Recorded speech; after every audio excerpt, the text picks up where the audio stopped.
Hi, folks. Welcome to episode 16 of the Lemons and Pineapples podcast with me, Emma O'Brien. In today's episode, I'm going to be sharing with you how to find your purpose in life. It is Mental Health Awareness Month. It's currently May, and there is a very big link between feeling good, feeling happy, and feeling content and having purpose in life.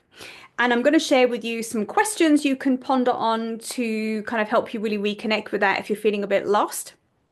And I just want to share a bit of information really with you about what purpose is and why it matters and why it's so important to us. I think often the starting point for purpose can be what we do, but really purpose is actually also who we are. Unless you have a large trust fund, the chances are you spend quite a bit of your time at work.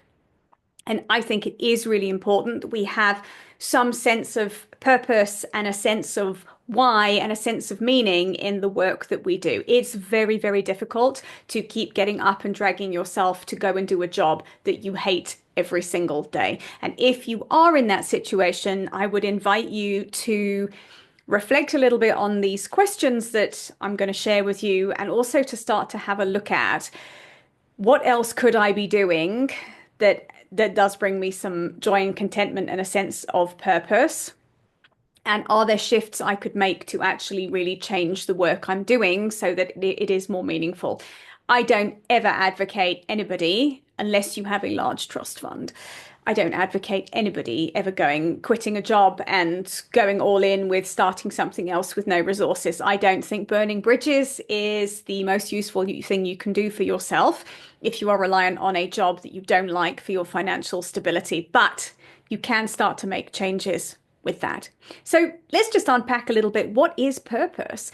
And I think purpose is really, for me, if I define what it is from my perspective, it is waking up each day, knowing what I'm going to do with the day, knowing that I'm going to be doing some work or an activity or spending time with people that is, for the most part, going to feel good. I think you can't live a life, I don't think, where every day and every waking moment you're magic and sparkles. If you're doing that, either you're high or you are really in complete denial. Life is full of ups and downs of emotions. It's learning to ride them, it's learning to process the big, difficult ones that come up, and learning to enjoy the moments of wonderful ones that also come up. Life is always in flux. That's the way it is. But purpose really is, for the most part, waking up and going, okay, cool. I know what I'm doing with my day. I have a plan. The work I do has some sort of meaning. It adds value to other people. The work I do enables me to have the income to go and do things in my spare time that are enjoyable or adventurous or I can be curious about. I think it's the meaning in work is that the work allows you the freedom to do other things if you don't, perhaps the work isn't that enjoyable necessarily, but it's a means to an end and it provides you with a sense of purpose somewhere else. We can often balance out a lack of purpose in one area of life by having another area that is feeling really purposeful. Of course, in an ideal world, we'd all be bouncing around going, I love my life, it's great in all aspects, but let's keep it real here. That's not always possible. But I think it really is, it's about work that's fulfilling. It's about knowing that what you do, whether that's at work or in your personal life or in some capacity, makes a positive difference for somebody else. We are creatures of community. We love to be able to do things that make us feel valued by other people. Um, a bit of a self-worth piece in there, but I'm not going to go down that route here. This is, acts of kindness that you do because you want to do, not because you have to, not for the applause, but you do them. And in doing them, you feel good because it makes somebody else feel good. I think that is purpose right there. The opposite of purpose is being very stuck. I know from my own personal experience of going through an episode of burnout, I had ended up doing work, my business, my creation that was created without planning, my creation that meant I was getting up every day and just flogging my guts out for very little pay, for people who didn't value me, and just to get by. And it led me on a path of burnout. It led me into a crumpled heap on the floor because fundamentally what I was doing didn't matter to me or anybody else. And it was making no difference to me or anybody else. No purpose, especially if that's happening for a long time. And I think if it's coming from work and the purposeless work makes you unhappy, and then that unhappiness kind of seeps out into other areas of your life where it all feels a bit purposeless, it's a one-way ticket to depression. I think the majority of people who are sitting with depression because life doesn't have very much meaning for them, because they have lost a sense of purpose. And the challenge with that is, because I know, because this happened to me, and I can't speak for everybody, but I can certainly share my own experience. When I hit purposelessness, and we're going back nearly 10 years now, I had no idea how to process it or what was going on for me. I didn't have the self-awareness. I went to the GP and I said, life feels a bit pointless for me. I'm crying all the time and I can't cope with anything. And it's not, I don't feel good. I was literally handed a box of antidepressants. Here you go, you're depressed. Excellent. And I wasn't depressed, I was burnt out. And had that doctor asked me, what's happening in your life? Has something changed? Has something shifted? Is there something going on? Can you identify when you went from feeling good to feeling utterly shite? Then we might have unpacked it a little bit and not being prescribed antidepressants. Many, many people in this life are having their purposelessness medicated. Nobody is helping them actually climb out of the hole of depression. They're just being given tablets that effectively say to those symptoms of depression and purposelessness and pointlessness, shut up. We're not going to listen to you. Shut up. And unfortunately, that is not the solution. Our big feelings, anger, disappointment, rage, frustration, depression, they're all signposts that something isn't quite right. And if you don't listen to them, you cannot pinpoint what is not right, and you cannot change it. We have to listen to what those feelings are telling us about our lives that are not on track, on purpose. When you listen to them, you can start to make changes. For the most part, I think, things like depression are caused by a change in circumstances of some description. And in order to get out of the depression, we have to change the circumstances again, or change your perspective on the circumstances so you can move forwards. You apply antidepressants, you're putting a band-aid on that. A caveat here. When you look at the history of things like antidepressant medication, it was designed to be used in the short term. It was designed for when people fall into a deep, dark hole to help them feel better enough to start to climb out of that hole. And that requires some other support. And that might be support from a therapist, but again, I'm also quite opinionated about therapy, so maybe we'll save that for another episode. But I think also there needs to be a plan. And the trouble I have found with therapy is it delves backwards.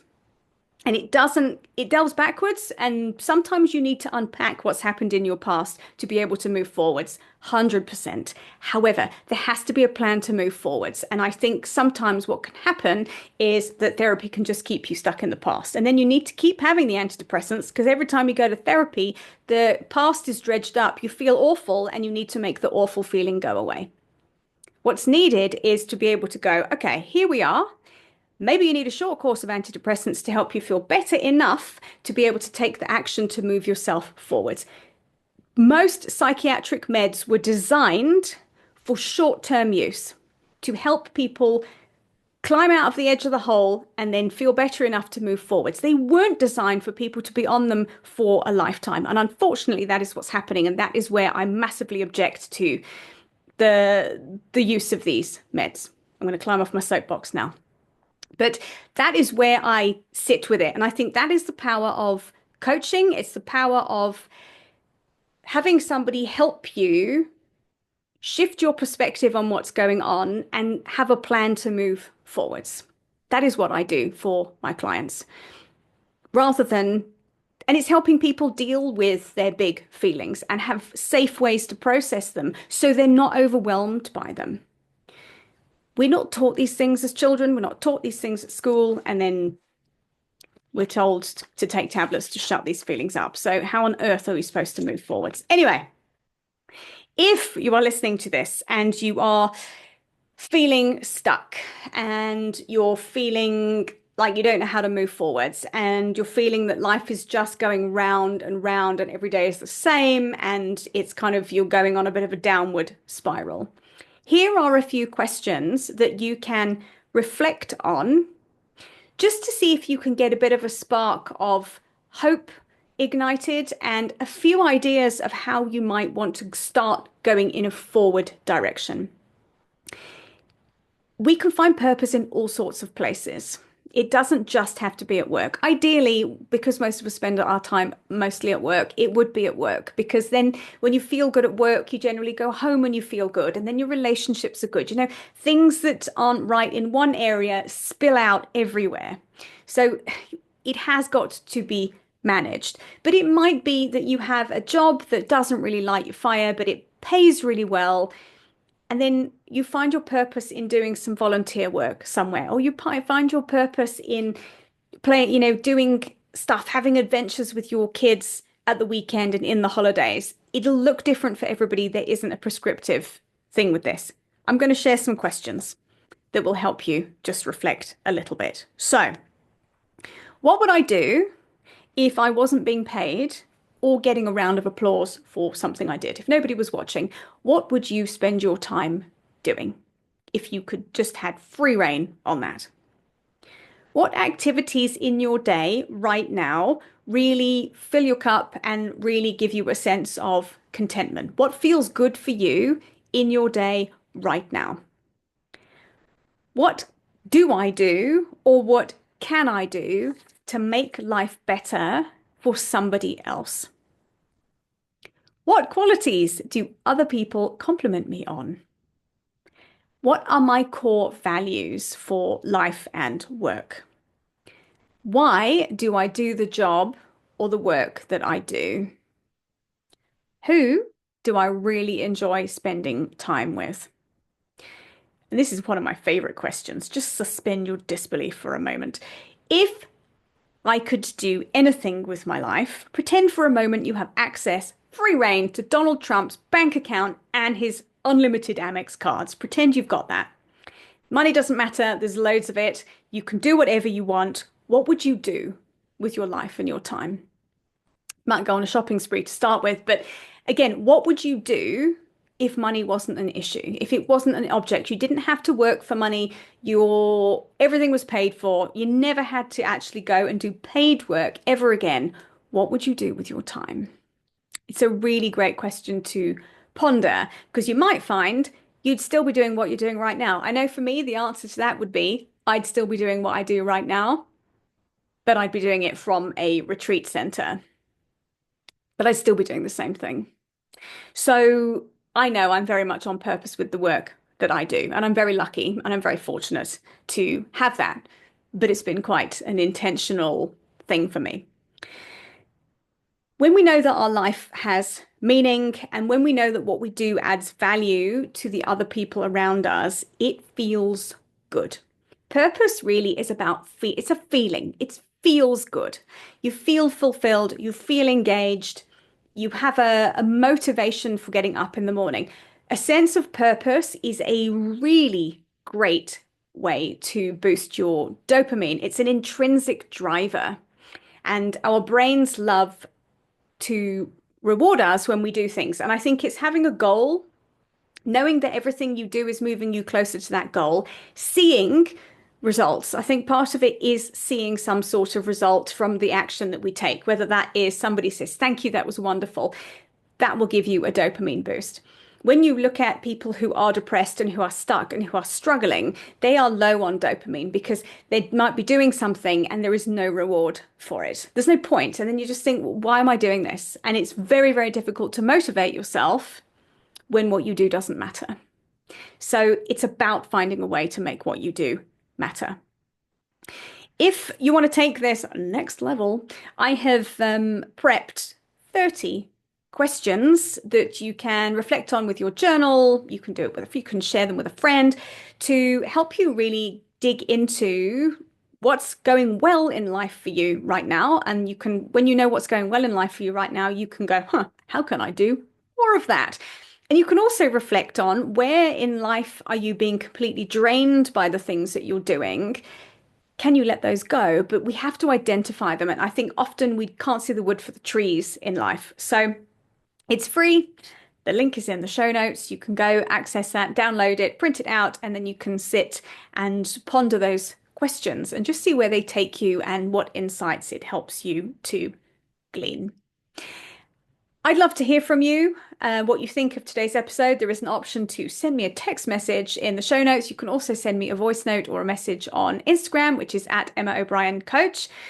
I am always interested to hear people's perspective on prescription meds. I am quite opinionated about it, and I'm not going to make apologies for that because I don't think when people are stuck on stuff for forever, it doesn't help solve a problem.